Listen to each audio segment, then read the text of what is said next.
Citizens Tips, time for information and public service. Alamin paano aktibong makalalahok ang nakatatanda sa mga gawain sa komunidad at bakit mahalagang sila ay naisasama at nakukonsulta sa pagpaplano ng mga gawain na may kinalaman sa kanilang sektor. Pakinggan natin ang mga karanasan, kwento, hinaing at kanilang opinyon sa iba't ibang polisiya at programa ng gobyerno para sa nakatatandang Pilipino. Makibahagi sa talakayan, makiisa sa pagpapalawak ng kaalaman at kamalayan ng bawat isa sa mga usapin tungkol sa nakatatanda. Senior Citizens Tips, mapapanood tuwing Huwebes sa ganap na 2:30 hanggang 4 ng hapon sa Facebook page ng Coalition of Services of the Elderly o COSE. Ang talakayang ito ay inihahatid sa atin ng COSE sa pakikipagtulungan sa Miserior, isang German Catholic Bishops Organization for Development Cooperation.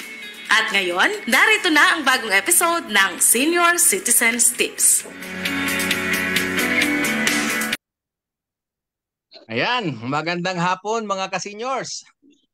Tayo ngayon ay nasa ika-10 episode ng ating Senior Citizens Time for Information and Public Service. Ngayong hapon ay ating pag-uusapan ang isang napakahalagang bagay na katatapos lamang nating pinagdaanan, no? At ito yung nakaraang eleksyon. Ngayon ay may mga bago na tayong mga elected officials. Of course, karamihan ay re-elected. Pero mahalagang pag-usapan natin kung ano ba ang dapat mangyari pagkatapos ng eleksyon, no? Siguro unang katanungan sa inyo. Pero bago 'yon, magpakilala muna tayo pala. Pwede bang bumati muna ang aking katandem, si Sister Oni? Magandang hapon po sa ating lahat. Magandang hapon sa ating mga taga-subaybay ng SC Tips. Ano ba to? Pang-10 episode at parang magsisimula tayo uli kasi katatapos lang nga, sabi nga ni Kapuroy na magsisimula tayo ngayon pagkatapos ng eleksyon, 20th Congress, no? Ang padating natin.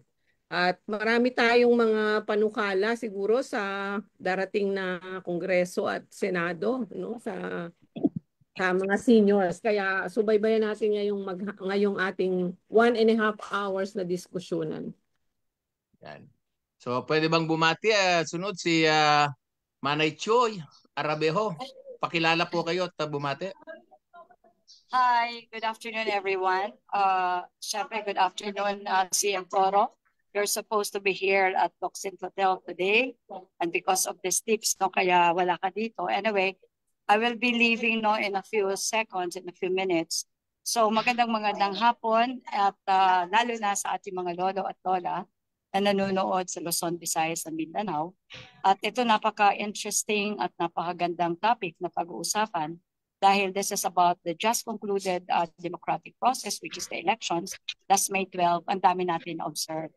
So again, maraming salamat. Yan. Atin namang bigyang pagkakataon si Ma'am Nena. Hello everyone. A pleasant afternoon to each one of you there. Yung mga nakikinig sa ating episode and to the viewers as well. I would like to express my warmest and sincerest thanks to the President and officers of COSE for the invitation to grace in this very special episode. This is my second guesting with COSE. I am Nena M. Alicando, Provincial Director of the National Senior Citizens Affairs for Social Justice, Welfare and Development Incorporated, NESCA Region 8, Leyte Province. Magandang hapon po. Yan, magandang hapon po. Atin namang mga pakilala ang ating sunod na panauhin ngayon na si Brother Ronnie. Brother Ronnie, konting pakilala. Yes po, Ronnie Tabaro po, newly elected President ng Confederation of Persons Association of the Philippines. Gandang hapon sa lahat. Ayan. Okay. And of course, ako po si Kapuroy Floro Francisco ng Seniors for Seniors Association Incorporated. So ngayong hapon ang ating pag-uusapan ay ano ba ang tingin nyo sa nakaraang eleksyon? Masaya ba kayo sa naging resulta nito? Okay ba sa inyo ang mga pangyayari?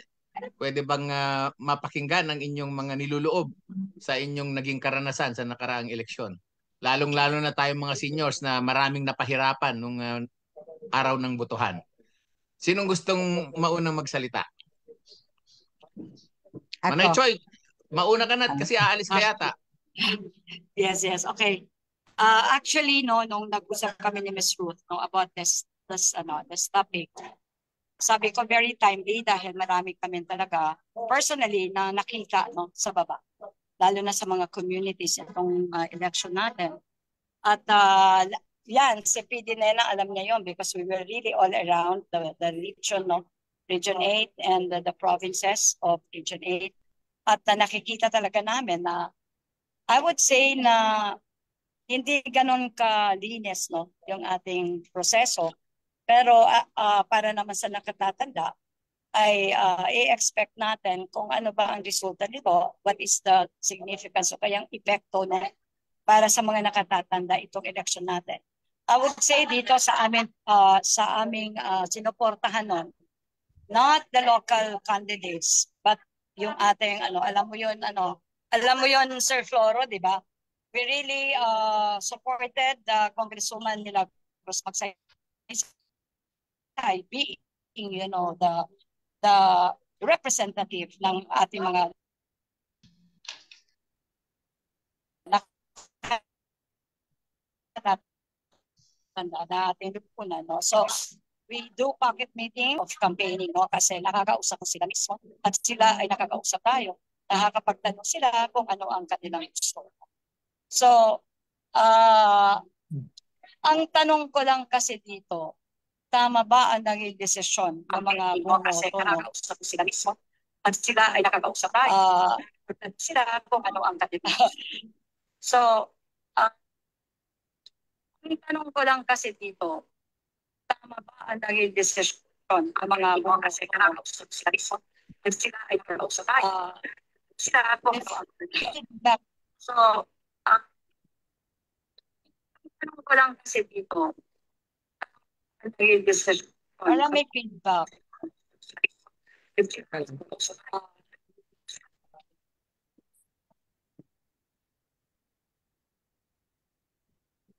Ano nangyari?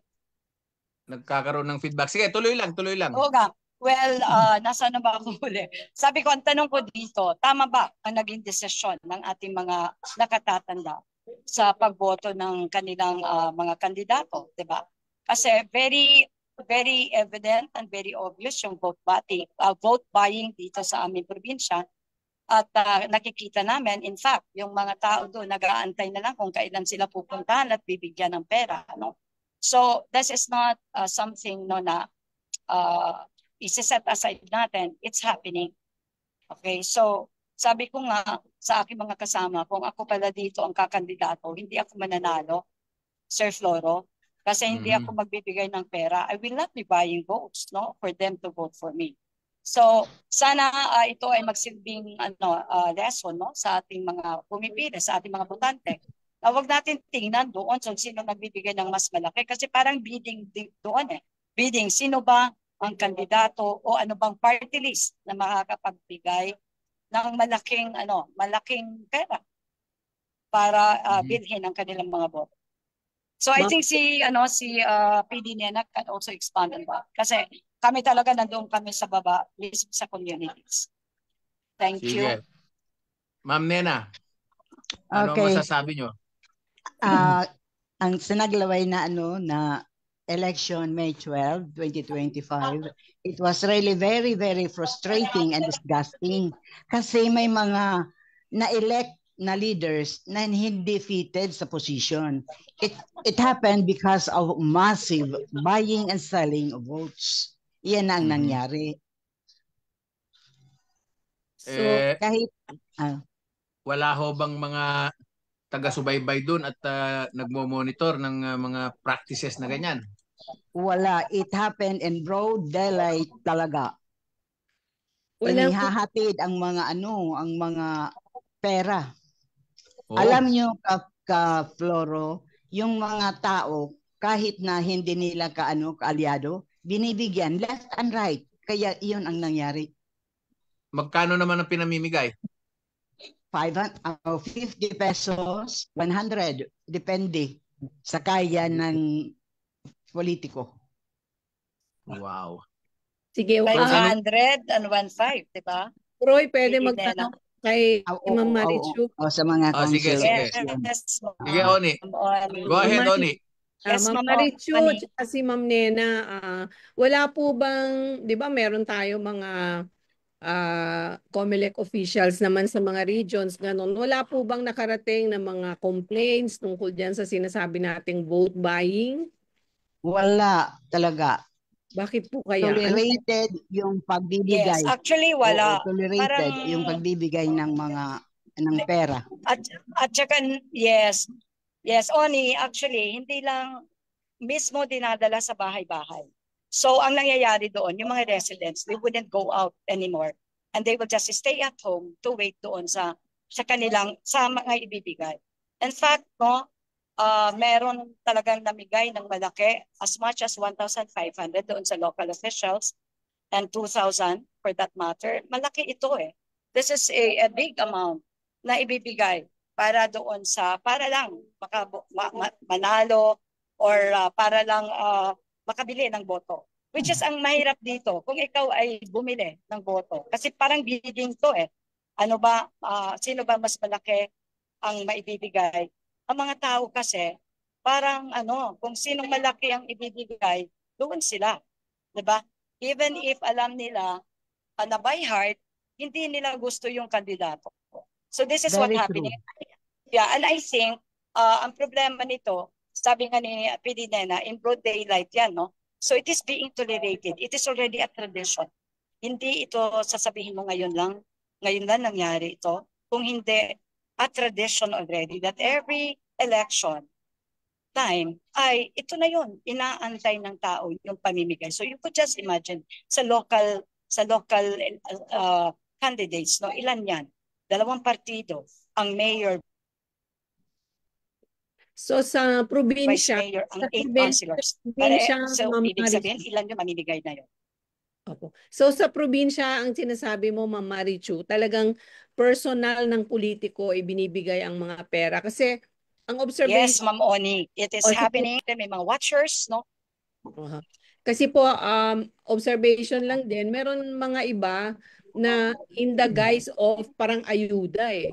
Pumipila yung mga tao, namimigay ng bigas o kaya parang mga ganyan yung iba namang mga communities.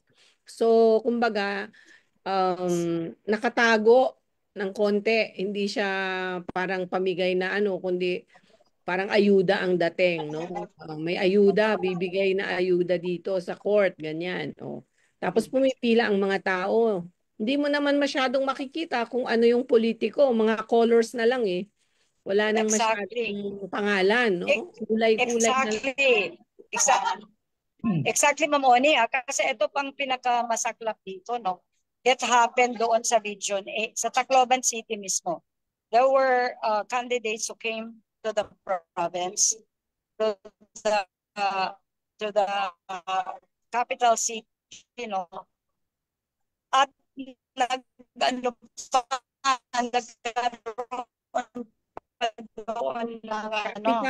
nagkaroon pa doon ng, I would say, bigas lang yun, no? So, syempre, pipila. Syempre, pipila yan, di ba? Nagkaroon pa ng commotion doon sa pamigay lang yan. And yun, mga national candidates ang pumunta sa probinsya ng Leyte, sa Tacloban City. So, lahat ng mga tao noon sa mga iba-ibang municipalities were asked to go to Tacloban City, thus they will be given pag-aayuda doon sa kanila ng konting bigas lang. Diba? Nag-commotion pa doon. Nagkaroon pa ng stampede doon because of that. And sabi ko nga, since this is already a tradition na sa pamimigay, not only the form of bigas or canned goods or anything, pera talaga, Ma'am Oni. It's really money. Pera. Kaya nga, hindi magandang tradisyon, no? Anong gagawin natin dyan? Siguro bilang organizations yan, mamaya pag-uusapan natin anong gagawin natin dyan. Kasi Si ano naman, si Kuya Ronnie, yung observation ni Kuya Ronnie. Kuya Ronnie, may Okay. mga observation ka ba? Yes, mayroon po 50-50, 50% satisfied, 50% frustrated. Bakit po frustrated? Sabi nga ni Ma'am Nena, mayroon pong mga kandidato na hindi karapat-dapat na nakalusot. However, masaya po kasi ang tao, marami-rami na rin po ang mga natututo pumili po ng kandidato. Dito sa amin, sa Life, rampant naman talaga kahit saan tayo pumunta, ang tinatawag nilang vote buying. Buying. Yeah, vote buying. Pero in a form of ayuda. Now, yung tao, pumipila and sabi nila, kukunin lang yung pinamimigay at iboboto kung sino po ang karapat-dapat. And that's what happened to our LGU. Yun po ang nangyari dito. Kaya sabi ko, 50% medyo satisfied, 50% medyo frustrated kasi po mayroon pa rin mga nakalusot na hindi karapat-dapat. Yan po.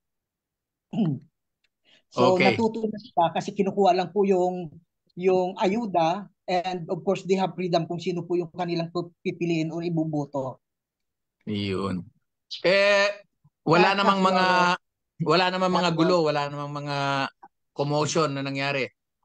So far wala naman, kaya lang may namatay dito sa aming presinto after nagboto. Kasanaha ko nga, member namin sa Sanaha, after bumuto po, nadedo siya. Inatake. Bakit? Init. Ha? Yan, mainit po. Ayun. So siguro ang isang bagay na dapat natin tignan ay kasama rin yung health and wellness and security ng mga seniors na bumoboto, no? Yes Dapat po, isama kaya natin 'yan sa mga tinitignan nilang checklist ng kanilang paghahanda. So tama po. talagang napaka-rampant na ng vote buying sa Pilipinas, no? At yan nga ang masaklap na katotohanan kasi masyado ng lantaran, no? Harap-harapan na at wala nang hiya-hiya ang mga politika natin. Yes. Ang problema, dapat matuto ang tao. Gaya ng sinabi ni Caroni, kunin mo ang pera, iboto mo yung tama. Wala ba naman silang sistema ng pagbo-monitor kung paano nila sisiguraduhin na yung puhunan nila ay pupunta talaga sa kanila? Hindi nyo ba napansin yun? Kung paano nila minomonitor yung kanilang binibiling boto? Mayroon silang namomonitor. May cases po dito kasi, sasabihin, oy sa kabila yan, bakit pumila dito sa kabila? Yan, may mga ganong promotion. Siyempre, kung ikaw yung nakapila sa kabila, nakakuha ka na doon, mahiya ka. Kasi ano po kayo, parang na-red tag ka. Ganon? Grabe. So ano pa ang mga source ng frustration natin? Sa national level naman, anong tingin nyo? Ay, malaki po sa national level kasi po mayroon tayong kaalyado sa senior citizen mga kaalyado sa senior citizen na hindi pinalad or isa lang yan nakalusot. However, mayroon pong matigas doon na hindi nagsisignature ng ating kahilingan, nakalusot pa rin.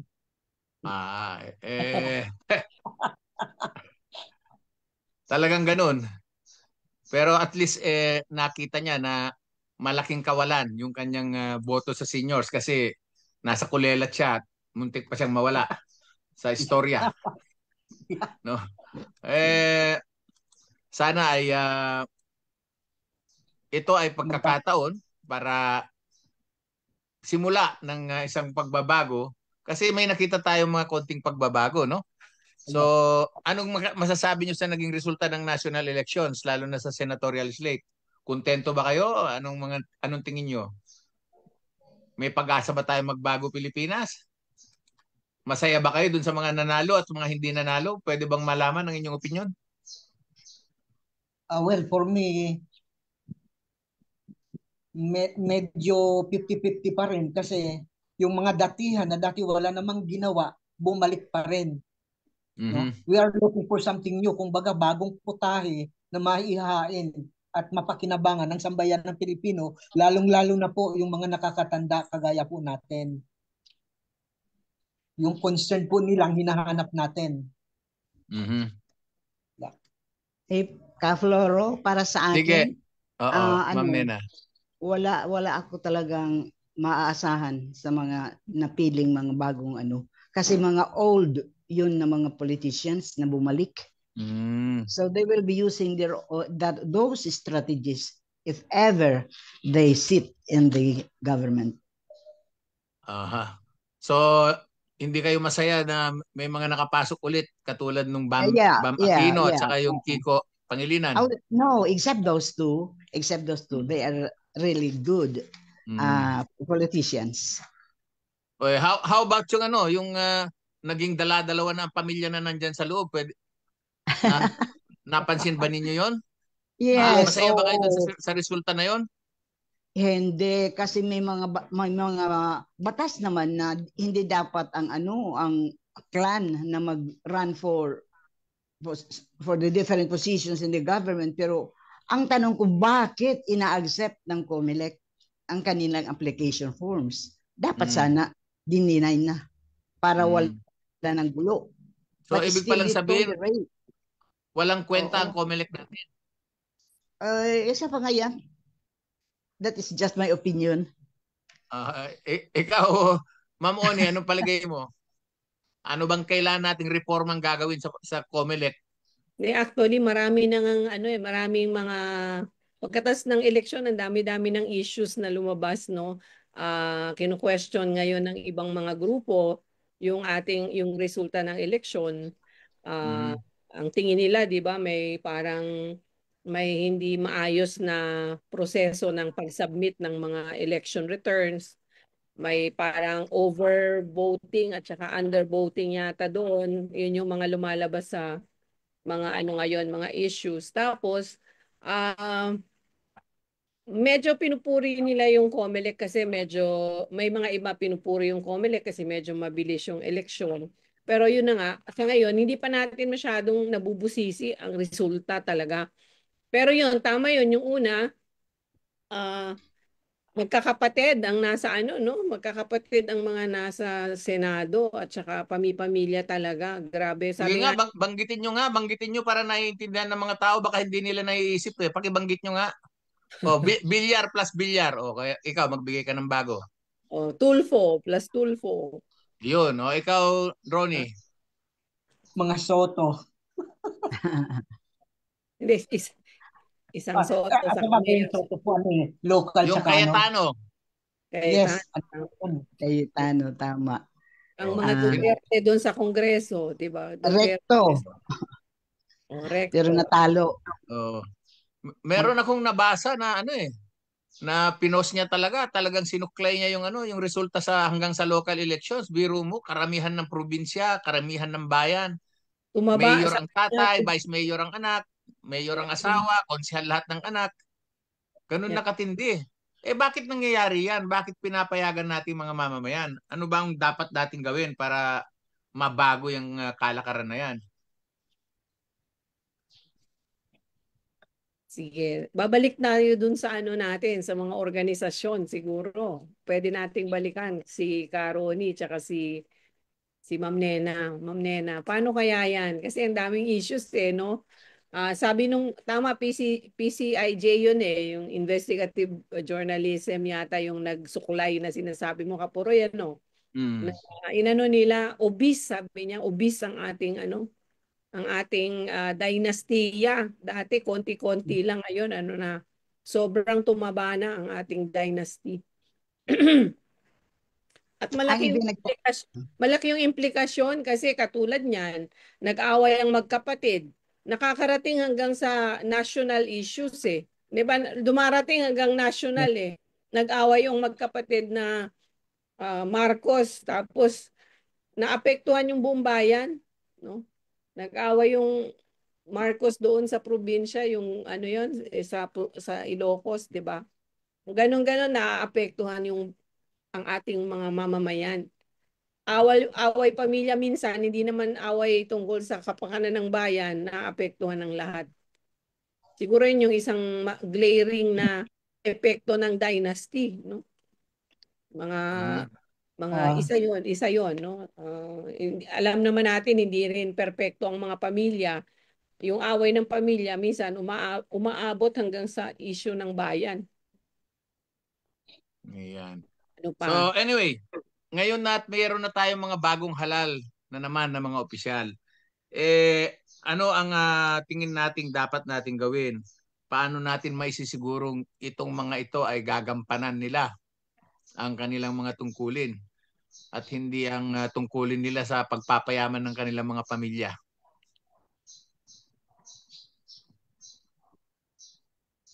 Ano ang ating pwedeng gawin? Para sa akin, Ka-Floro, siguro kung magiging tayo matyaga na mag-watch sa kanila kung ang kanilang mga performance ay may mga improvement ang kanilang mga performance, meron silang mga proper allocation for our resources for the benefit of society, especially sa mga tatanda, and there is transparency, pwede siguro. Yeah. How can we demand transparency? Ipapakita naman ng mga, we have to request the elected officials that they should be transparent in every move nila, ang kanilang mga behavior, ang kanilang lahat na kanilang ginagawa. Ipapakita nila sa public para bumalik ang confidence ng mga tao sa kanila. Pero kung may mga hidden agenda sila, hindi dapat ma-stop na ito. Pero nandiyan na sila, wala na tayong magagawa. Karoni, ano masasabi mo? Yes, tama nga si Ma'am Nena. Dapat transparency talagang kailangan, no? Kailangan natin yan. Ito ang nagiging aspeto ng tinatawag nating accountability. Transparency, justification, responsibility, integrity, and public interest. Kung mayroon po nandyan yan sa kanila, siguro hindi sila tatanungin ng tao. Unang-una po ay, pag sinabi po kasi natin transparency, dapat maging transparent po tayo sa mga informasyon, maging open po at accessible at free tayo sa public. Hindi po tayo namimili kung sino pong dapat kausapin natin, no? So maging available tayo sa mga sambayan ng Pilipino, lalo-lalo na sa sektor ng nakatatanda. For justification, public officials must explain their actions and decisions to the public. Another po yun. I-justify niya bakit ganito, bakit ganyan. Explain sa tao kung bakit po ang mga tao ay maraming katanungan because hindi nila in-explain, hindi naintindihan po ng tao. And I believe, pag yung na-explain, naunawa ng tao, ng sambayanan, kung bakit nagkaganon, wala na pong maraming tanong po yan. Responsibility, alam naman natin po a simple term, no? Must be accept responsibility. Pag tayo po ay hinalal, dapat alam po natin ano ang ating gampanin, ano po ang ating dapat gawin for the actions and failures, including, kung sabi nga doon, addressing the criticisms and acting upon them. Kung tayo man po ay kinikritik, sabi nga doon, sa isang puno, hindi ka babatuhin pag wala kang bunga. Ngunit kung marami kang po nung nagawa, marami pong nagpupukol o nagtatanong. Then sabi nga doon, integrity. Pag tayo pong nahalal, no, ipinagkatiwala po sa atin para tayo po ay mamuno sa ating komunidad, sa ating bansa. Public officials must act with integrity, honesty, and loyalty. Dapat po kung mayroon po silang ganong characteristics, napakaganda po bilang isang namumuno o halal na opisyalis. Then another po is public interest. Dapat po hindi nila sinasang-ayon o hindi isa naalang-alang ang kanilang kapakanan o personal na kapakanan, kundi po dapat tinitingnan nila ano ang magagawa nila para sa improvement ng bayan o ng sambayanan, ano ang magagawa nila para sa taong bayan. Yun lang po ako. Yan. Karoni, di ba, nahalal na nga po sila di ba? Kung baga, ngayon, pagkatapos nilang mahalal, paano ang, kasabi ni Ma'am Nena kanina, wala na tayong magawa, nandyan na sila. Tama ba yun? Wala tayong magagawa na nandyan na sila?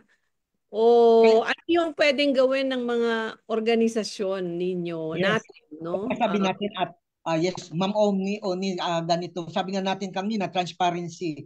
May constant communications po tayo, a sort of reminders doon sa mga offices po nila na gagawin. Ma-remind ang mga halal na opisyalis na yan, no? Maging consistent po tayo doon sa pakikipag-ugnay o pakipag-ugnayan sa kanila. Then, mag-present po tayo ng mga datos kung ano po ang mga needs o pangangailangan ng mga tao sa bayanan, lalo-lalo na po sa sektor ng nakatatanda. At dapat po magkaroon po tayo, no, ng open dialogue or conversation para doon sa kanila, para maiparating po kung ano yung ating pangangailangan. Yun lang po siguro. Sa ngayon, Sir Ronnie, follow up ko lang po, tsaka kay Ma'am Nena. Ang inyong bang mga organisasyon ay represented sa mga People's Development Council? Kasi di ba isa yun sa, tama ba? Isa yun sa pamamaraan ng communication and dialogue and participation, di po ba? Yes po. Nakasaad yan sa ating local government code na dapat yung mga munisipyo at mga probinsya, meron silang People's Development Council na yung mga organisasyon tulad ng NESCA at saka ng COPAP dapat nakaka-participate. Membro po ba kayo doon? O na Sa akin, Sige po. sa akin wala, hindi kami nakakaano doon. Hindi, kasi ganito yan. Invited. Una, para maging miyembro kayo doon ay kailangan kayo magpa-accredit. May accreditation process po. Okay, Yung lahat ng mga LGU siguro next year na. ay nagpapa-accredit sila through the DILG ng mga people's organizations para mapasama doon sa local development council. So, at yung lahat ng mga NGO at saka lahat ng mga iba't ibang samahan, iba't ibang sektor ay pipili doon ng representative parang magiging miyembro ng konseho para mag-represent ng mga mamamayan. Ang problema, hindi yan inaaral at hindi yan ginagawa ng maraming organisasyon. Tayong mga seniors, marami sa atin hindi natin nalalaman yan at hindi natin nagagawa, no? Isang punto po 'yun, pero ang isang malaking punto ay mas marami ang duwag. Mas marami ang takot. Nananaig ang takot na para bagang utang na loob nila ang lahat ng bagay sa mga nanunungkulan. Sa totoo lang, marami pong duwag na po ang mga Pilipino ngayon. At pagkalalaban ka, aawatin ka pa ng mga kasama mo. So, malaking bagay ang kailangan natin baguhin una sa sarili bago sa ating mga kasamahan. Kasi napakahirap maging leader kung mag-isa ka lang lalaban doon. No? Tama. Kaya kailangan kasama sa pag-iiduka natin ng ating mga miyembro yung pagsulong ng kanilang pag-intindi ng kanilang karapatan na karapatan nilang habulin ng accountability at responsibility yung mga hinalal nila. Kung kaya't dapat ay meron silang say o meron tayong say katulad ng sinasabi ni Ronnie kanina, no?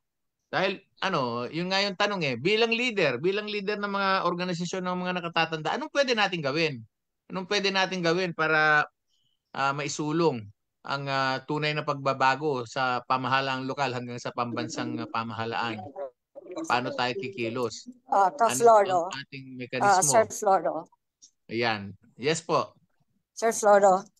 Yes po. Sir Floro, yung accreditation of any organization is through the council, no, ng munisipyo, no. So yung NESCA naman, we already submitted, no, yung ating accreditation. In fact, I just spoke with PD Nena to have a courtesy call kasi iba ng aming iba ng mayor namin. Okay, so we will be having a courtesy call with our local officials, no? Kasi tama kayo, Ka-Floro, ang engagement with the local officials ay importante, local officials, dahil dito nanggagaling yung mga programa, di ba? So that we can engage, we can participate and be a part of community building. In fact, dito sa yung aming organisasyon, nagkaroon kami ng clean up drive, no? At ito ay in coordination with the local officials. So, by doing this, kailangan ka talaga nakikilala mo, nakakapag-engage ka. And ito naman yung mandate natin sa NAPSI, di ba? Engagement with the local, with the LGU. So, magandang umpisan ito ngayon dahil bago ang mga nakaupo, di ba? So, para naman makita din nila kung ano talaga mga needs, no, in the communities. Hindi lang yun kung anong kailangan nila gawin. Kung hindi, they have to consult the stakeholders, you know, the people, the community. So, yun ang amin organisasyon. Nandun na sa council, hindi lang na-aksyonan yung unang konseho. So, ito naman na bagong konseho na papasok ngayon ay siguro pipilitin namin, no, ifa-follow up namin yung aming accreditation with them. Siguro magandang punto ito. Thank no, Karoni at Sister Oni, Sister Marichu. Sa grupo na binubuo natin ngayon, itong movement natin for older persons, isa siguro sa mga learning sessions natin ay kung paano natin ma-master yung proseso ng pagpapa-accredit ng mga senior citizens organizations para ma-actionan at magkaroon ng representation tayo sa mga local councils. Medyo okay tayo sa national level dahil nandiyan kami ni Nanay Salve, nandiyan kami ni Marichu na nakikipaglaban doon. Pero sa local level, kailangan natin kasi mas maraming perang nasa local level kung pag sumasumahin mo lahat. At mas madaling maiwaldas at maitago ang mga bagay na yan. Pero ang papel natin siguro bilang mga samahan ay una, i-educate natin yung ating mga kapwa mamamayan kasi sa pagpipili ng mga leader sa lokal na level, yung mga amuyong ng mga politiko ang nakakapwesto. Kapag amuyong ng politiko ang nakakapwesto, sunod-sunuran lang yun dun sa mga politiko. Hindi interes ng mamamayan ang masusunod dun, interes ng politiko ang masusunod dun. So kung kailangan natin baguhin ang mga pamamaraan at mga tao na namumuno sa ating mga samahan sa mga senior citizen, abay mag-aral tayo at baguhin natin.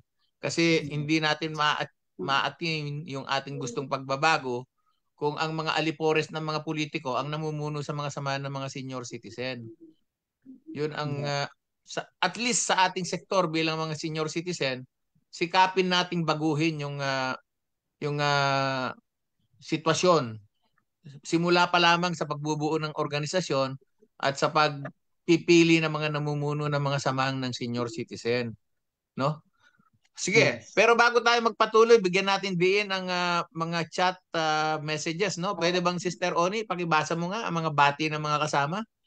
Sige, marami tayong tagapanood na may nasa Kamsur. Simula mo dun sa pinakataas, mayroon pa yata dun. Sige. Si Lily Vargas ang una. Nasa Cambodia, si Lily. Oo. Consistent nating yan, tagapanood. Si Ahmad, sa sa Misamis Oriental daw, as high as 10,200 ang natanggap ng isang botante para sa isang partido ni Kong. Dikit-dikit daw yung laban doon. Saan pa ito? Ayan, magandang hapon sa mga guest ngayong hapon. Eva Pulido. Taga-Kainta yan, taga-Kainta. O yan, watching from Northern Samar, Rustica Murillo. Sheila Ernesto, walang nakalagay kung saan siya. From Quiapo, Dolores Amar. Ayun, Sheila Ernesto, taga Palapag, Northern Samar. Tapos Edwin Despabiladeras watching from Manalaba, Kamsur. Mabuhay po kayo. Ano to? Saan to? Pilikas. Si Rita Aquino. Oo, si Rita. Oo. Isabela Perez, congrats. Press Ronnie. Imelda Colobong. Watching from San Mateo. Ayan. Tapos, ang suggestion ni Lily, voters education and empowerment on good governance and accountability. Watching from Misamis Occidental, Joy Regalado. Wow. Kasama natin to yata Kapuroy, no? Kasama natin sa S4S yan. Sa S4S si Joy. Okay. So, ayan, yung ating mga tagapakinig ay nagkasubaybay at mahalaga itong ating pinag-uusapan dahil papasok na naman ang mga bagong mamumuno sa mga lokal na pamahalaan. At ang isang importanteng bagay dito na dapat nating tignan ay yung naipanukala sa Kongreso na gagawing 5%. 5% ng budget. 5% ng budget ang gagamitin. 5% ng budget ang gagamitin dapat para sa senior citizen. Yung 1% nga hindi natin nasubaybayan no? Hindi natin nabantayan. So isa 'yan sa mga dapat nating tingnan kung paano ina-allocate yung ilang porsyento ng budget ng bawat lokal para sa pangangailangan at kapakanan ng mga senior citizen. Dahil napaka-unfair May mga naririnig natin, may mga munisipyo nagbibigay sila ng cash gift na 1,000. Meron silang libreng medisina, meron silang grocery, pero may mga LGU maski isang kusing walang binibigay. Bakit? No? So dapat mag-aral tayo sa isa't isa at pagtulong-tulungan natin kung paano natin ma-access yung budget na yan sa susunod na pag-ikot ng local government. Ano pa ba ang pwede natin gawin? Para Kapuroy, parang dalawang level no? Merong mga level national, halimbawa katulad yan, yung sinasabi mo 5%, di ba legislative yan. Meron naman na dun sa local level, yung mga LGUs, mga di ba, implementation nung mga na-attain, na-achieve natin sa batas. So minsan siguro ang kailangan talaga mas mulat yung mga tao sa ating mga organisasyon. Okay, can I say something? Sige po, Ma'am Marichu. Can I say something about Yes, okay. Marichu, you're actually, back. Okay. Yes, Sir Floro. Actually, it was formalized already yung ating sinasabi natin na share from the GAA law, no? Na-formalize ni Kong Mille yan. Ang kanyang proposal was really 5%. Wala siyang ka-share, no? Pero nag-usap-usap sila kasi marami din naman sila nag-propose sa senior citizen sa Kongreso. Kaya nung nag-consolidate sila and they made it to 3%. So that is now what is filed in Congress. Yung 3% automatic to the senior citizens. Walang ka-share siya na persons with disability. Kung hindi 3% from the GAA, mismo diretso doon sa senior citizens, no? Ngayon, hindi pa naman siya naging batas, no? Kasi at saka yung sinasabing 1%, there is no such a law na nagsasabi na 1% ang share ng ating mga nakatatanda sa down in the communities. When I was with OSCA, I wrote DILG to interpret what is this 1%. So ang sagot sa akin ay wala nga talagang batas. Even doon sa 2025 budget natin, nakalagay lang doon. That's I think section, if I'm not mistaken, 32, no? Section 32, nakalagay doon ang mandato lang is for this LGUs to set aside, an amount for the senior citizens and the persons with disability. Pero wala din siyang percentage. No, so ibig sabihin, up to this date, bahala dyan ang local governments kung magkano ang bibigay nila sa mga senior citizens at saka sa mga persons with disability. Unless of course maging batas na yan na which was filed in the lower house of Congress na 3%, at hanggat hindi yan maging batas, wala pa po tayong masasabi na may automatic na share ang senior citizens galing sa GAA law. Di ba wala, mali. So Ma'am Marichu, ano po? Yes, Ma'am Oni. Di po ba kahit na walang batas, pero yung GAA mismo ay batas at kung nakalagay doon talaga yung... Yes po, nakalagay doon, that's what I said kanina, it is in section, if I'm not mistaken, section 22 or 29, na ang batas ng GAA nagsasabi na minamandate namin ang municipalities and cities, no, to set aside an amount. Pero wala doon sinasabi na 1%, 2%, 3%. So, ibig sabihin, it's up magkanong ibibigay nila. Pero alam mo, ang isang punto diyan, dapat ang mga sa mga seniors at citizens. saka Wala pa persons talagang with batas. disability, Formalized. dapat ay mag-demand tayo Pero sa local, at mag-propose. sa local mismo. Kasi kung hindi natin hahabulin yan at walang magre-raise ng mga issue na yan, kung saan-saan lang yan ginagastos, no? At yes, kasi yung walang na-file nagmo-monitor. doon is only for the senior citizens. Pero ang local governments naman, meron naman talaga sila appropriation, no, sa sarili nilang GAA. Of course, So dapat kaya nga importante yung participation natin sa Development Council. Naman actually, Sir Floro, nakakakuha naman, binibigyan naman. Kaya lang hindi natin talaga tulad na pag sinabi doon sa GAA na 3% tayo. O talagang dapat ibigyan nilang 3%. But as of today, binibigyan tayo, depende yun kung magkano ibibigay ng LGUs. Ang so punto in other ko dyan, words, tama ka rin, na kailangan din tayo magpursige and that's the reason why tayo isinusuportahan natin yung bill na yan. Oo. Pero ganito ang punto ko dyan. Yung appropriation, yung automatic ang punto ko dyan, ganito. sharing ng senior citizens, which is ang kanilang finaldo. Ma'am Choi, ganito ang dapat natin maging posisyon dyan. Regardless kung magkano ang nakabudget dyan, ang mas mahalaga, ang mga senior citizen ay matutong magpanukala at mag-access ng mga resources ng gobyerno. At ang pwede natin gawin yan kung tayo ay organisado. Kaya magtulong-tulong tayo mag-organisa ng mga makatotohanang senior citizen sa mga LGUs. At mabigyan sila ng tamang kapasidad na maisulong ang mga programang kinakailangang isakatuparan. Kasi kung ano-ano mga proyekto ang ginagawa lamang ang daming mga nilalabas na mga pinagkagastusan, pero yung pinakamasaklap din yung nagmumukhang puro ayuda na lang, no? Puro ayuda na lang, birthday cake, mga ganyan-ganyan. Tapos nakapangalan yung pangalan nila, galing pa sa bakery nila. Yung mga ganung practices dapat ayusin natin yun. Baka mamaya bibigay ng lechon galing sa babuyan ni Mayor. Yung pala banukan.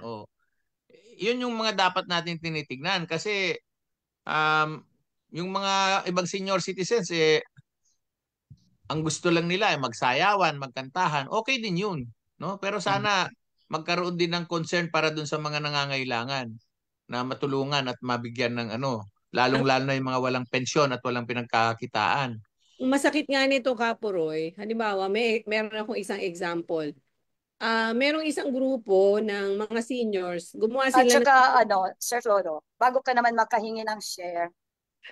Patapusin mo muna si Oni, patapusin mo muna. Patapusin ko lang yung example ng isang grupo. Ang ginawa nila, dahil nga walang maasahan sa gobyerno, gumawa sila ng sariling damayan. So, kapag may namatay, magbibigayan sila. Nung pandemic, namatay 4 na po. Tapos, di ba, hindi na nga nakako-contribute ang mga tao. So, hanggang ngayon, may utang pa sila sa mga namatayan kasi hindi nila nakayanan nung panahon ng pandemic. Yun kaya ko siya sinishare kasi yung mga tao may effort, no, magtulungan. Ang problema dahil sa sitwasyon at saka yun na nga, 'di ba? Limitado rin naman yung maibibigay. So ngayon may utang pa sila. Tanong niya nga nung lumapit ako meron ka bang kilalang politiko pwedeng makahingi kasi yung aming grupo nagkautang sa mga hindi namin nakayanan ng pandemic dahil 4 na po ang namatay. So, bakit ko siya kinukwento? Ang mga organisasyon willing silang magtulungan 'di ba? Sa totoo lang, kung ano yung paraan ng pagtutulungan at saang bagay ba yung mga hindi ka sasabit. Sabit kasi paano yun? Walang actuarial study yung iyong damayan. O biglang nagka-COVID, namatay, madami. So, yan yung mga example ng efforts kung hindi siya pinag-isipan at saka hindi siya, ang tawag dito, gumagawa ka na lang ng sarili mong paraan, matugunan ng pangangailangan mo. Samantalang ang resources nandun sa mga opisyal, no? Nasa gobyerno ang resources, yung mga tao nagsasariling sikap. Hindi ko dinidiscount yung sariling sikap nila, maganda yon. Kaya lang, habang nilalaspag ng iba yung pera, merong mga taong hirap na hirap pagkasyahin kung anong meron sila. Yun lang siguro yung point ko.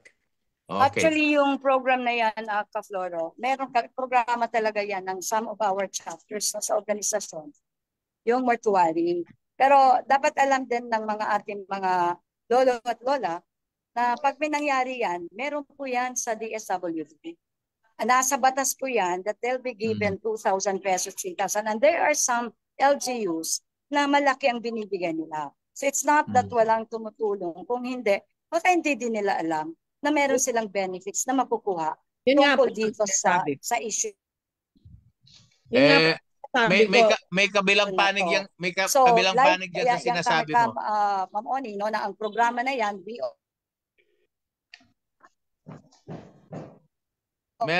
may kabilang panig yan. We have na bawat chapter ng aming organisasyon. Yung mortuary, nag-aanuhan sila. Dadamayan. Okay. Pero ganito ang punto ko dyan. Ganito ang punto ko dyan, Ma'am Choy. Bakit hindi nalalaman ng taong bayan na merong mga services na ganyan? Bakit hindi inilalathala sa lahat ng tao? Yan. Kailangan i-demand natin.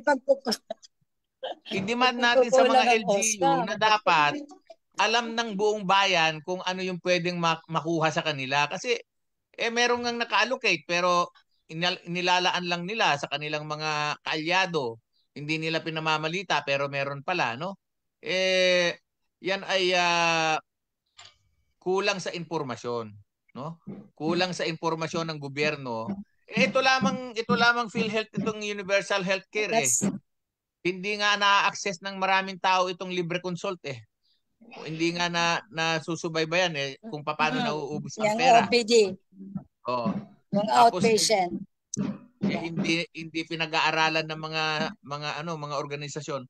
Kaya nga mahalaga na sana ang mga senior citizen, ang buong taong bayan, maski hindi mga seniors, ay matutong sumama sa mga organisasyon at bumuo ng mga organisasyon kasi kung mag-isa ka lang lumalaban at nakikipagtalo sa mga taong gobyerno, wala kang kalaban-laban. Kaya mahalaga mag-organisa maski anong klaseng organisasyon, samahang kababaihan, samahang kababataan, samahang magsasaka, samahang kalandian, basta samahan.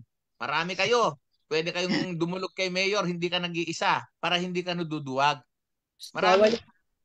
Maraming duwag sa Pilipinas Pero kung magbuo tayo ng mga samahan, siguro lalakas ang loob. Yun yung kailangan natin para yung mga kapirahan na yan, yung mga programa na yan, na ipaparating ng maayos sa kaalaman ng lahat ng tao para lahat ay makikinabang, hindi lamang yung malapit kay mayor o kay kapitan, no? Yung kamag-anak incorporated at saka yung kumpare at katungit. So kailangan massive education, sabi nga ni Ate Oni, no?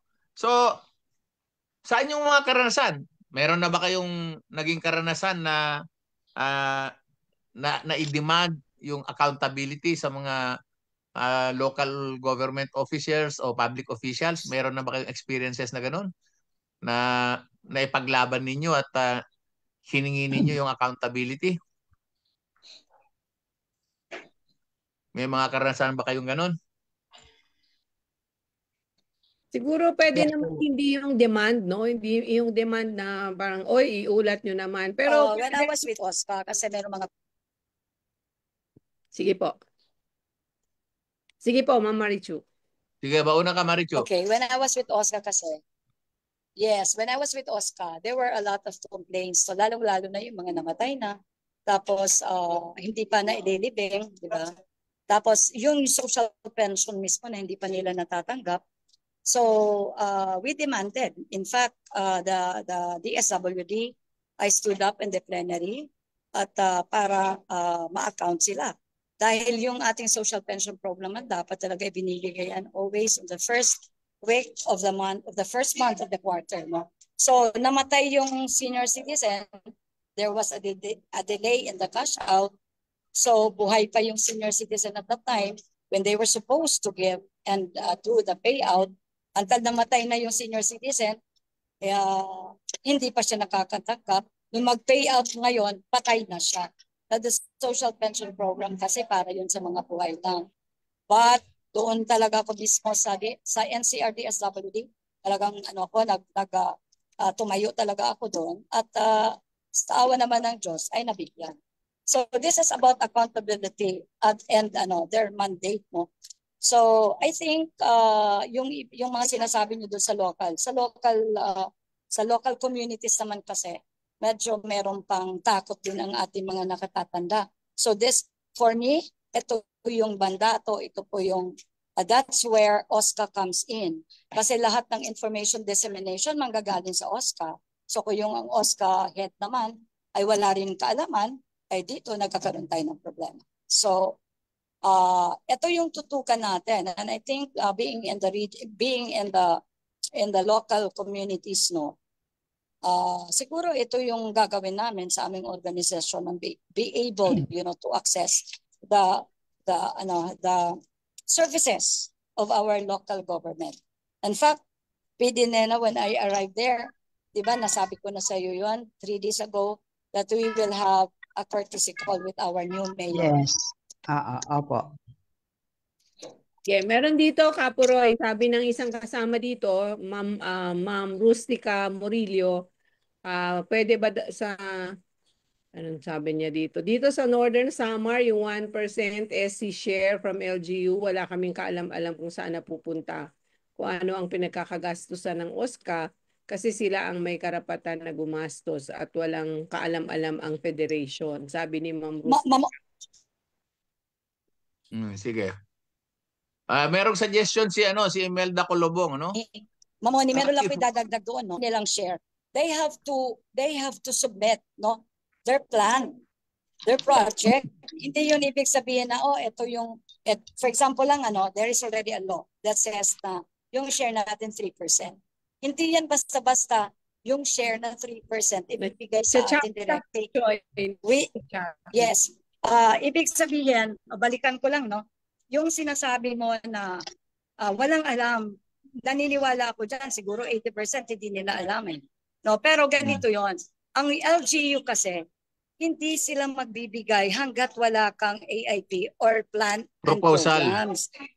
Proposal, yes. Hindi po pwede yan na ibibigay, ito ang 3% ninyo. Hindi, no?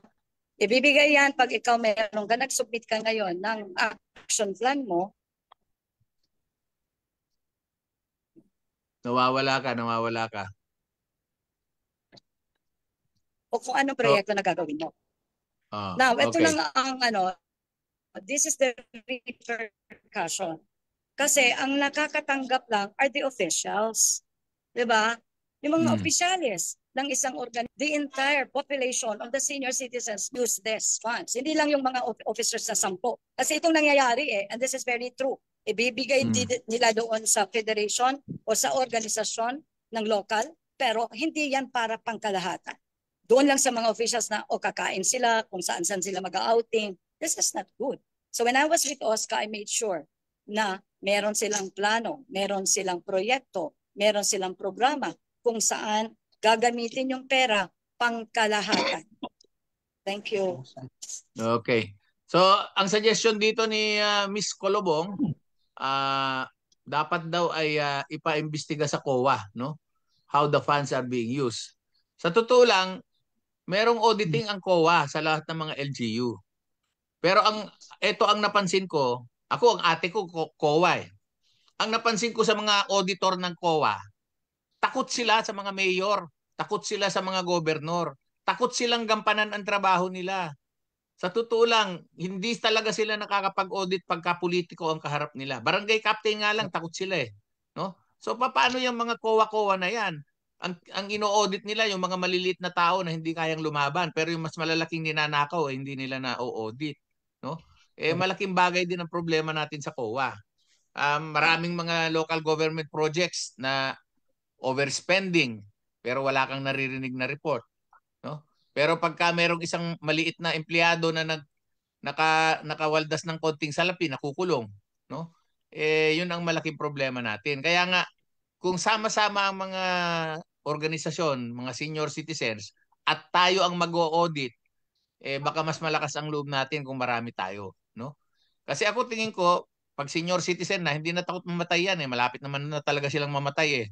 Di lumaban na lang sila para maitama ang mundo bago sila mawala sa mundo, sa buhay nila, no? So, tingin ko kailangan nating mas malaliman pang edukasyon para sa ating hanay na matuto tayong mag-isip kung paano tayo makakaambag sa mga pagbabago na ito. Dahil una, marami sa senior citizens, marami may karanasan, no? Katulad ng sinasabi ni Sister Marichu, kailangan matuto tayong gumawa ng project proposals. Di yung may mga expertise diyan na mga senior citizens, himukin nating sumama at sila ang tutulong para maggawa ng mga project proposal. Yung mga senior citizen diyan na marunong mag-audit, marunong mag-accounting, ay sumama kayo para tayo ang magtulong-tulong na i-audit ang ating mga local governments. At tayo ang mag-demand, mag-review ng dokumento. At tulungan natin ang COA para maglakas loob yung COA mag-audit ng makatotohanan, no? Pero maganda yung sinasabi ni Imelda na dapat talaga i-audit, no? And of course, tama ka, we cannot accuse just anybody, but ang lalaki ng mata natin, nakikita natin yung mga proyekto at programa ng mga LGU na kung saan-saan lang nawawaldas ang pera, no? Isang magandang halimbawa diyan, bibigyan ko kayo. Yung mga planters, yung mga tinatamnan ng halaman sa gilid ng kalsada, mayat maya binabago yun. Yung mga island, mayat maya binabago yun. Obserbahan nyo yung mga islands ng mga iba't ibang lugar. Mayat maya nababago. Bibili ng bagong halaman. O kaya yung mga Christmas lights, no? Saan kaya nababapunta yung mga bumbilya na yun pagkatapos ng Pasko? Tapos sa susunod na taon bibili na naman bagong parol. Yung mga ganyan, maraming pinagkakawaldasan ng pera na pwede nating hanapan. Actually, Sige. pwede kong meron akong example. Nung nag-organisa kami ng mga kababaihan sa isang komunidad doon sa Caloocan, ang mga poso yung hiningi na project. Talagang yung mga kababaihan, binantayan nila ilang tubo ang inilubog. Ilan yung nasa plano? Ilan ang nilubog? Binantayan talaga ng mga women. Tapos, merong project na na kanal, yung gilid ng kalsada nilagyan ng kanal. Tinitignan talaga nila, meron bang bakal na nakalagay doon sa kanal? O di ba? Yung ganong pagmomonitor kasi nandun ka sa komunidad tapos proyekto yun para sa inyo mismo Kung yun ay bumigay ka agad, ibig sabihin baka anong tawag diyan, yung mga ginamit ay mga hindi tama at kulang. Kaya talagang binantayan. Ibig sabihin, yung accountability at checks and balance, di ba? Pwedeng ganun ang role ng nasa komunidad mismo kasi proyekto nyo yun para sa inyong kapakanan. Hindi naman siguro kailangan na ng COA kaagad, no? Kung mismong proyekto, katulad dito, meron kaming kina-construct na community center supported by Congresswoman. O di, syempre, nung nag-meeting ang homeowners, ano ba ang dyan, plano? Kailangan kung ano yung nasa plano, yun ang makikita natin habang tumataas siyang building. 5-story building di ba? Kung paano nasa fault line kami, kung bumigay yan. Di ba? So, yung accountability, dinedemand natin sa kanila, pero at the same time, talagang kailangan din yung close na pagbabantay. Kasi para sa atin yung mga proyekto. Yun siguro yung isang suggestion. Hindi lang tayo magkikritik na, nako, baka kung saan nila dinala yung Kailangang tignan at subaybayan ang mga proyekto. Lalo na yung mga nasa malapit sa atin. 'Di ba? Ako nagtanong. Ronnie, parang may gusto kang sabihin. Yes. At dugtungan ko lang yung sinabi ni Ma'am Oni. tama yan, higpitan po yung pagbabantay doon sa timeline or calendar ng activity ng bawat proyekto po na ini-implement. Then magkaroon po ng close monitoring ng project or program being implemented. Then dapat po mayroon po tayong tinatawag na performance evaluation ng mga public servants po natin. Maganda ba ang kanilang pagpapatupad ng kanilang serbisyo? Dapat ini-evaluate din po sila, no? And dapat po yung tama nga si Miss Imelda Calubong na dapat may evaluator po from the government or sa pamamagitan po ng pag-audit, no, sa kanilang mga proyekto na gagampanan, no? So makita rin po natin dapat kung ano po yung quality. Dapat may controller din po, no, para makita yung mga gamit, kagaya nga sinabi ni Ma'am Nina kanina, kung ang mga materials bang ginagamit ay baka sa hindi magandang quality. Yan, dapat po close monitoring po talaga dapat pag may mga project ang mga government officials. Thank you po. Ayan, may sinasabi sa ating chat box, no? Sabi ni Sister Alain Ayan K. Every meeting po ng different LGU councils and special bodies, required po ang DILG na may CSO participation.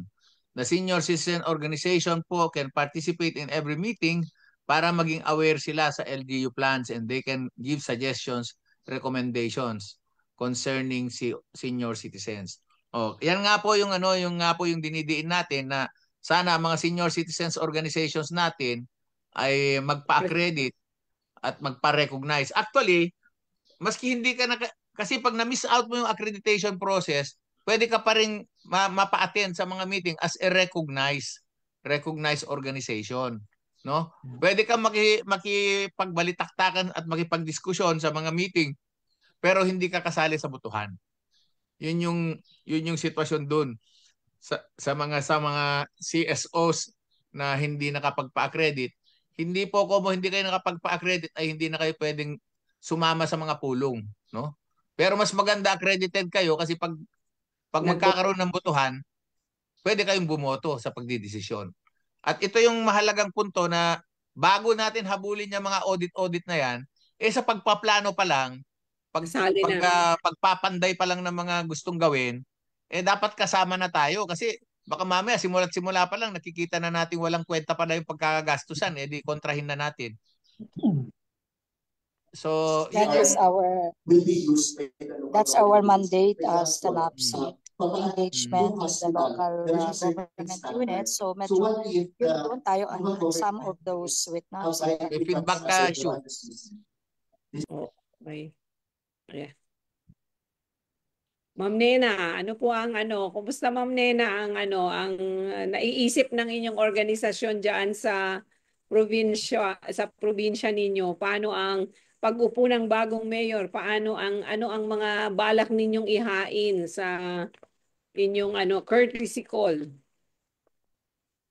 May mga na kami, may mga plano na kami na naka-line up na sa pwede nyo i-share sa aming pwede nyo i-share sa mga nanonood sa atin sa iba't ibang bahagi ng Pilipinas. Ano yung mga sample na proyekto o mga proposals ninyo sa inyong LGU? Baka pwedeng kopyahin ng iba. Mag-aano kami ng tree planting along the coast, the sea coast, para maka-help naman tayo sa environment. Yun ang isang project namin. At saka yung mga mga stray animals. Mag-aano kami kasi may mga animals, especially the dogs, sa gabi inaano nila ang kanilang mga dogs. Hindi ikinukulong sa cage, pinawawalaan. Pinapalabas. Yeah. O pinalalabas sa cage. The irony there, yung mga tao na ang trabaho sa gabi, umuwi na, inaano nila ng mga dogs, hinahabol. Kung may mga sasakyan, nagiging sometimes fatal kasi natatakot na yung driver kasi ang humahabol talaga yung mga aso. And that is one of our plans to talk with the mayor na dapat ang mga stray animals dapat nakakulong para iwas ng mga Okay naman po yun, pero ano po yung mga konkreto para sa ating mga seniors? Mag-ano kami ng Zumba. Wellness. Yes, wellness. Every month. Physical and mental wellness actually. Yes, mag-ano kami ng i-monitor namin ng Monitor namin ang weight ni Ma'am Choi, ha? Ay, nako, hindi ganito pa. Aside from that, seriously, no, aside from that, we are actually awaiting kasi yung aming municipality, which is a third class, no, municipality, baka nga fourth class pa eh. Okay, ay kailangan namin ng Center for the Senior Citizens. No, it's under Republic Act 7876. Na all LGUs must have a Center for the Senior Citizens, you know, where they can relax, where they can do anything that they want to, di ba? Sa kanilang aging process. So ito yung inaantay namin. In fact, we asked Congresswoman Mila Magsaysay for a center. Kasi yung aming center dito, crisis center na rin at the same time. Nandoon na rin ang OSCA. So you could just imagine, no? And in addition doon kay PD Nena na sinabi niya, ay ang aming bayan ay coastal, okay, binabagyo, no?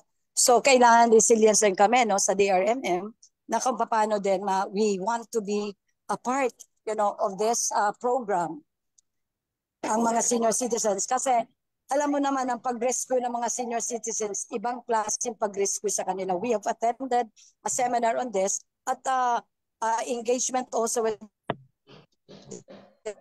the DRM and local at para din kami makatulong din kami kung paano in times of emergency. Nung isang nandyan ako, Sir Floro, nakadalawan na ang earthquake sa aming bayan mismo, no? At through this, siguro makakatulong ang aming sektor, no, na makipag-ugnayan sa aming local government pagdating dito. So nasabi na rin naman na PD nila kanina na yung mga stray animals, dogs, no? Kasi not only na naghahabol ng tao, pati yung mga basura, kinakalat ulit. Kinakalat ang mga basura at dinadala kung saan-saan. No, but ang maganda naman dito sa bayan namin. Meron kami talaga curfew for the younger for the millennials na every 10 o'clock talagang hinuhuli talaga sila, no? So very peaceful naman yung aming community. Pagdating naman kasi dito, ang tama si Ma'am Oni, ano yung aming mga gustong magawa, no, ng mga proyekto para sa mga lolo at lola. Yun ang sinabi ko, yung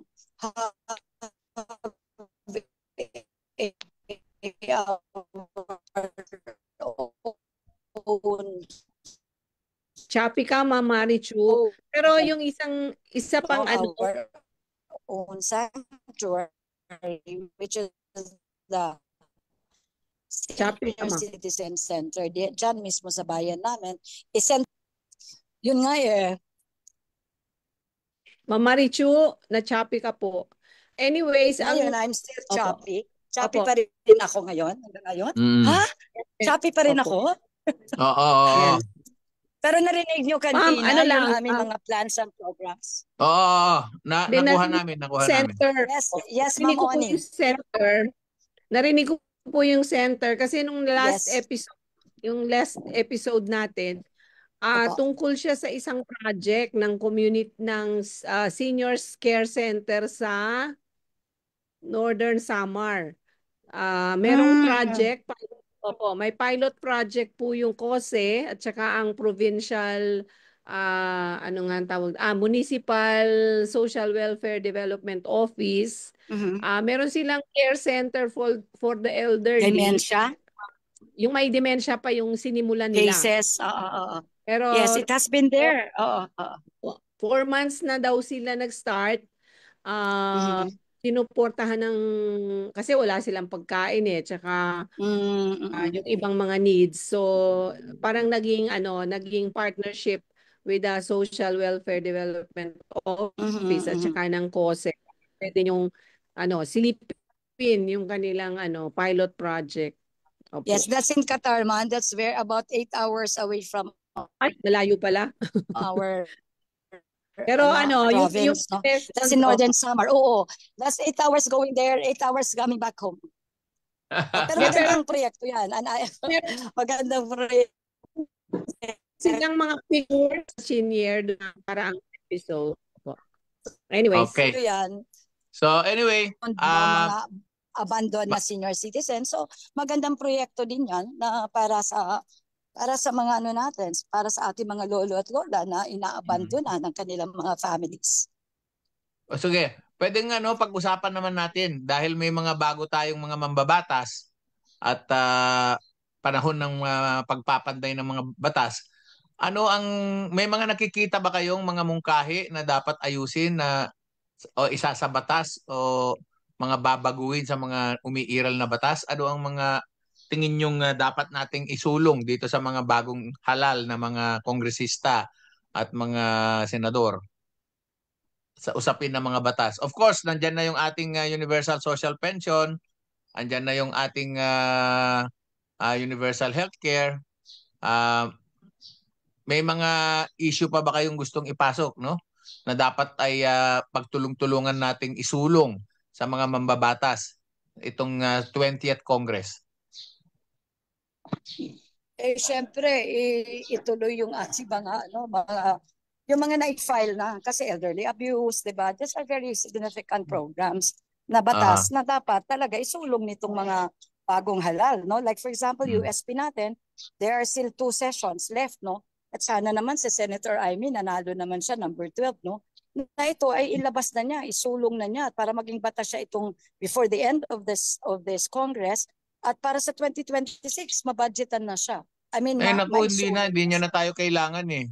Nakapwesto na siya eh. Nanalo na siya, muntik na rin eh.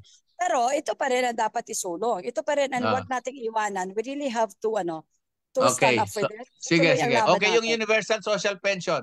Yung anti-elderly abuse, sa totoo lang walang Senate version yan, no? So kailangan ay makahanap tayo ng champion diyan sa anti-elderly abuse. Yung tawag, geriatric hospitals, at least in every... Yes, correct. Geriatric hospital. Tapos ang gusto nating itulak diyan, magkaroon ng geriatric hospital, regional hospital, at saka lahat ng hospital may geriatric ward. Yes. Private and government hospitals. And public, Yung long-term care, pwede nating pag-anuhan yan, pagplanuhan. Kasi, di ba, yung nasa bahay, matagal na silang may sakit, nasa bahay, ang mga, posibleng mechanisms na pwedeng gawin ng pamahalaan dyan. Kasi long-term care nga, no? Paano yan? Ano pa ba? I agree, Ma'am Oni, actually. Kasi ito lang last day, meron akong dugtungan ko lang yung sinabi ni Ma'am. Napag-usapan na natin yan sa NAPSI. Pero ang isang punto dyan sa long-term care na dapat bigyan pansin ay yung bahagi ng mga nangangalaga, yung nagbabantay ng mga nakatatanda, yung kanilang mga rights and welfare. Family members. Dapat ay bigyan ng pansin yun kasi family members. Caregiver. Yung caregiver ay sinakripisyo na niya ang buhay at kaligayahan niya para lang maalagaan yung nakatatanda, no?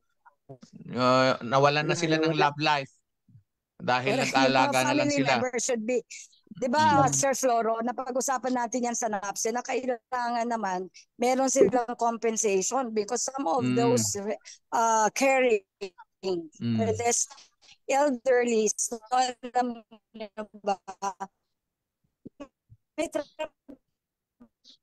sa grupo nyo, Karoni, may mga panukala ba kayong batas?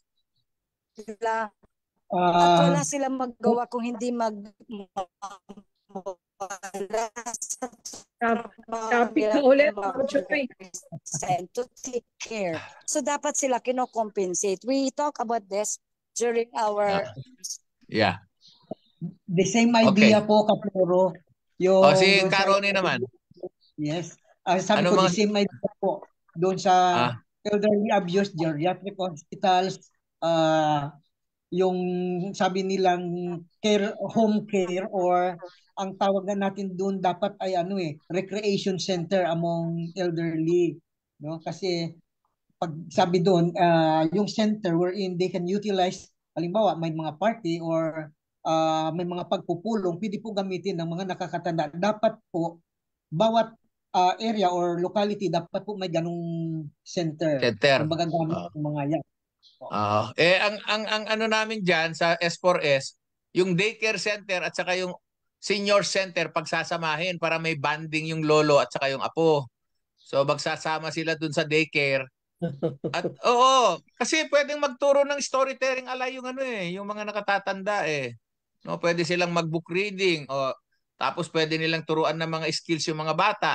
Ang minumungkahi namin sa S4S, magsama yung magkaroon ng daycare at saka older care. Magkasama sila at magkaroon ng intergenerational interaction. May bonding. Ang isang gusto kong pag-usapan siguro natin, Sister Choi at Caroni, ang isang dapat nating itulak ay itong NCS, itong National Commission of Senior Citizens. Itong NCSC ay dapat ay umupo na ng maayos at palakasin at iayos na ang kanyang kapangyarihan dahil hanggang ngayon hindi pa sila nakakatayo ng maayos. Dapat ay tulungan natin sila magkaroon ng complete staffing at saka yung kanilang powers and functions. Yung minumungkahi ko na magkaroon sila ng police power, dapat magkaroon sila ng quasi-judicial authority kasi walang enforcement Ang daming batas tungkol sa senior citizen pero walang enforcement power. Sino ang magpapakulong dyan sa mga violator na yan? Ang daming nanloloko sa atin. Dyan sa discount na yan, niloloko tayo. Yung mga batang nang-aabuso sa atin, inaabuso tayo. Walang nagpupulis. So, dapat palakasin ang NCSC. Yeah. In addition, Sir Floro, may na-observe ako, di ba sa mga bus, mayroon tayong tinatawag priority seat para doon po sa priority lane, sa pugnant at doon sa senior citizen.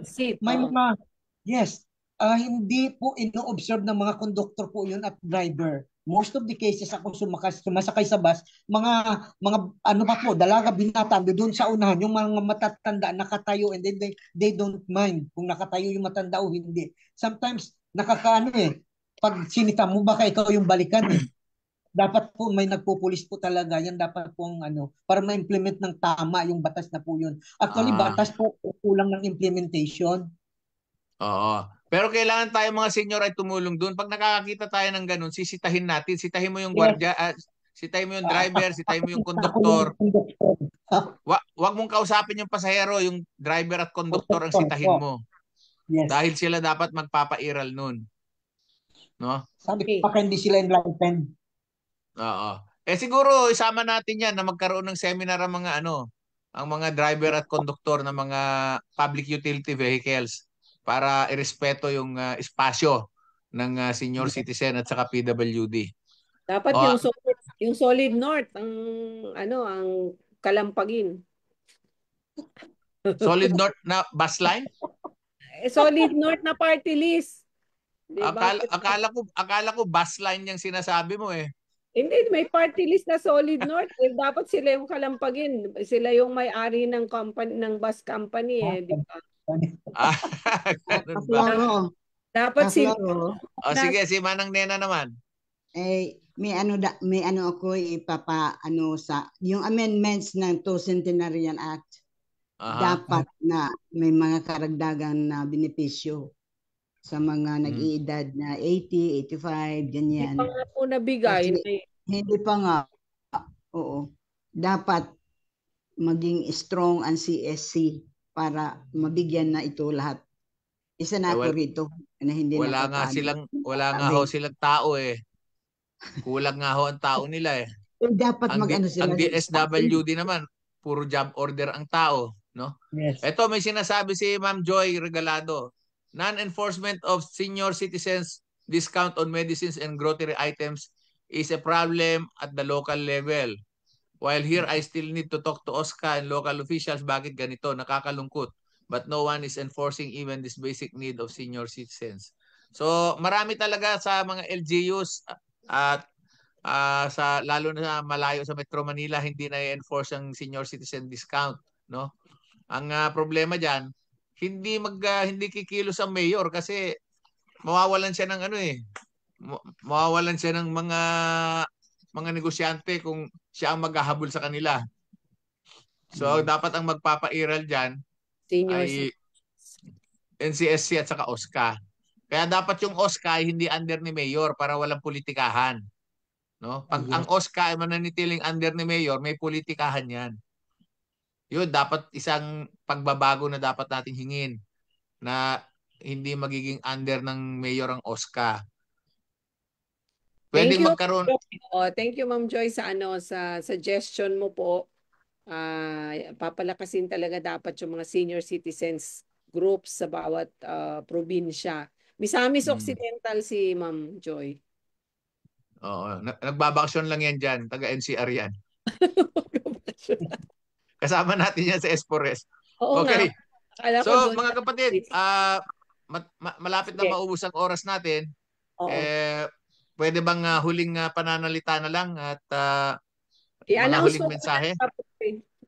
Kapuroy, i-announce ko muna. Sige. Ang Coalition of Services of the Elderly or COSE ay muling binubuksan ang nominasyon para sa 10 ulirang nakatatanda or Sun Award 2025. Maaari pong i-nominate ang isang nakatatanda o senior citizen na may sumusunod na kwalifikasyon. Edad, 6 na po pataas, hindi multi-awarded at hindi kinikilala o kinilala sa international o national na level.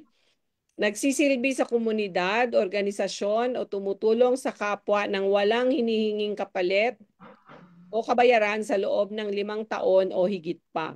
Ang nominasyon ay maaaring gawin ng isang organisasyon, grupo o individual sa kanyang pinagsisilbihan o nabigyan ng serbisyo at hindi ng kanyang pamilya, kamag-anak o sarili. Huling araw ng nominasyon ay sa ika-15 na po ng Hunyo 2025. Para sa mga karagdagang impormasyon at nomination form, magpadala ng mensahe sa Coalition of Services of the Elderly Facebook page o tumawag sa kanilang telepono. Maraming salamat po. Banggitin mo yung telepono, please. Telepono 0283746416. Pwede nyo rin pong makita sa FB page ng COSE kung saan kayo nanonood, yung mga nandyan sa ating FB Live.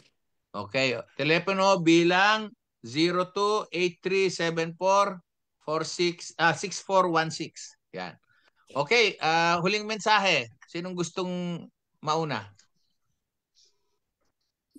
Ma'am Nena, huling mensahe po. Shout out, ako po.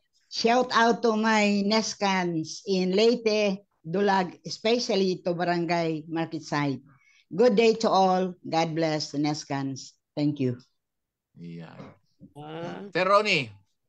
Okay po. Para po sa ikatagumpay po nating mga senior citizens po, kumilos tayo ng sabay-sabay. Thank you. Yan. Ma'am Choi. Ma'am Choi, are you still there? Nakamute. Mukhang wala na. Ikaw na, Oni. Yeah. Para sa ating lahat, parang marami pa tayong kailangang trabahuhin. Parang nagsisimula pa lang ang 20th Congress. So yung mga nabinbin dati, re-refile ulit yon. At kailangan nating siguro sinupin yung yung meron na, tulad nung sinabi ni Ma'am Nena, yung mga dapat ipinapatupad ay bantayan na nating mabuti. Kailangan lalong paigtingin ang kaalaman ng ating mga seniors para alam nila kung ano ang mga babantayan at ano ang mga kailangang ipursu. Yun lang po. Salamat. Si Ma'am Choi, nandiyan ka pa ba? Mukhang out of na. Okay, so mga ka-seniors, maraming salamat ulit sa inyong pagbibigay oras sa ating Senior Citizens Time for Information and Public Service. Ngayon ay may mga bago tayong halal na mga tao sa lokal na pamahalaan, mga konseho, sa Kongreso, sa Senado. Sundan natin ang kanilang mga galaw at gawan natin ng paraan na tayo ay makapagpaabot ng mga panukala sa kanila, no? At sa mga nasa lokal na pamahalaan, tulong-tulong tayong bantayan ang kaban ng bayan, manmanan ang mga proyekto at isulong at itulak ang mga programang may benepisyo para sa mga nakatatanda. Muli, magandang hapon sa inyong lahat. Ito si Kapuroy. Namamaalam, magkikita tayo muli sa susunod na linggo, alas 2:30 hanggang alas 4 ng hapon tuwing Huwebes. Maraming salamat po. Inyong napakinggan ang isa na namang episode ng Senior Citizens Tips Time for Information and Public Service. Ang programang tumatalakay sa mga karanasan, kwento, hinaing at opinyon ng nakatatanda tungkol sa iba't ibang polisiya at programa ng gobyerno para sa kanilang sektor. Senior Citizens Tips, mapapanood tuwing Huwebes sa ganap na alas 2:30 hanggang alas 4 ng hapon sa Facebook page ng Coalition of Services of the Elderly o COSE. Ang talakayang ito ay inihatid sa atin ng COSE sa pakikipagtulungan sa Miserior, isang German Catholic Bishops Organization for Development Cooperation. Thank you. Ayan.